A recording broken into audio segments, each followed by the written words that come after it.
नमस्कार बच्चों आपने अपनी छोटी क्लासेस में पढ़ा होगा कि फोर्स इज ए पुश और pull. Yes, force is a push और पुल।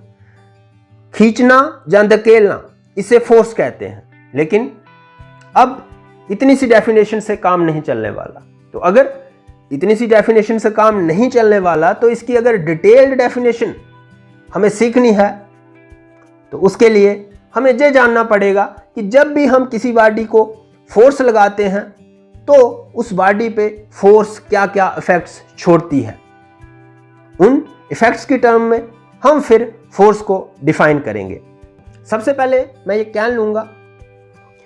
इस समय आप देख सकते हो कि ये रेस्ट में है। जैसे ही हम इसको फोर्स लगाएंगे तो आप देख सकते हो कि ये मोशन में आ गया। तो ये फोर्स का सबसे पहला इफेक्ट है। So we can say that a force may change the state of rest of a body. Okay, अब दूसरा इफेक्ट जानने के लिए हमें इसे सबसे पहले थोड़ा सा मोशन में लाना पड़ेगा। आप देख सकते हो ये मोशन में है। हम इसको फोर्स लगाएंगे। ये देखिए, जिस स्पीड के साथ ये कैन मूव कर रहा था, फोर्स लगाते ही इसकी स्पीड इंक्रीज कर गई। तो हम कह सकते हैं कि force motion, state of motion को भी चेंज कर सकती है। अब तीसरे इफेक्ट को जानने के लिए हमें फिर से इस कैन को मोशन में लाना होगा। ये मोशन में है, मैंने इसको फोर्स लगाई। आप देख सकते हो कि इस बार इसने अपनी डायरेक्शन चेंज कर ली। तो we can say that a force may change the direction of motion of a body. ये तो रहे तीन इफेक्ट फोर्स के। अब चौथे इफेक्ट के लिए मुझे ये बैलून चाहिए। इसकी आप शेप देख सकते हो। जैसे ही इसको मैं कंप्रेस करता हूं, फोर्स लगाता हूं, तो इसकी शेप चेंज हो गई। तो we can say that a force may change the shape of a body. अब ये मेरे पास एक स्प्रिंग है। इसको हम कंप्रेस करते हैं, फोर्स लगाते हैं, तो देखते हैं क्या होता है। पहले स्प्रिंग बड़ी थी, अब ये छोटी हो गई। यानी कि ए force may change the size of a body.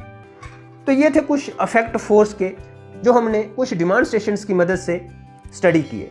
अब इन इफेक्ट्स की टर्म में हम फोर्स की डिटेल डेफिनेशन देंगे।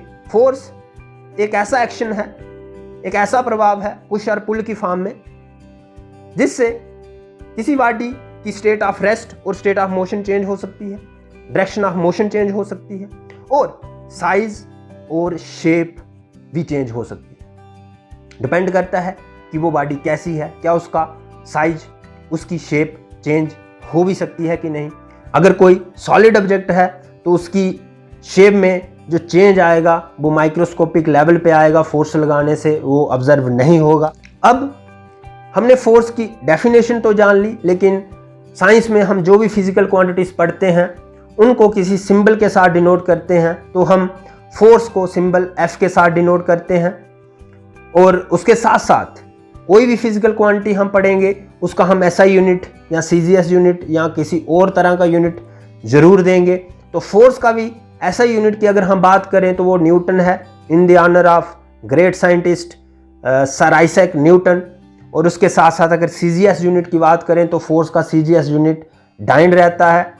बच्चों, आपने अभी अभी डिमॉन्स्ट्रेशन में देखा कि जब हम फोर्स लगा रहे हैं तो वो किसी ना किसी पार्टिकुलर डायरेक्शन में लगा रहे हैं। कभी कम लगा रहे हैं और कभी ज़्यादा लगा रहे हैं। कहने का मतलब ये हुआ कि फोर्स का मैग्नीट्यूड भी रहता है और डायरेक्शन भी रहती है। और आप जानते हैं कि ऐसी फिजिकल क्वांटिटीज जिनका मैग्नीट्यूड भी होता है और डायरेक्शन भी होती है उन्हें हम वेक्टर कहते हैं। So we can say that force is a vector quantity. तो ये थी कुछ बातें फोर्स को लेके और फोर्स की एक डिटेल डेफिनेशन जो हमने कुछ डिमॉन्स्ट्रेशंस की मदद से जानी।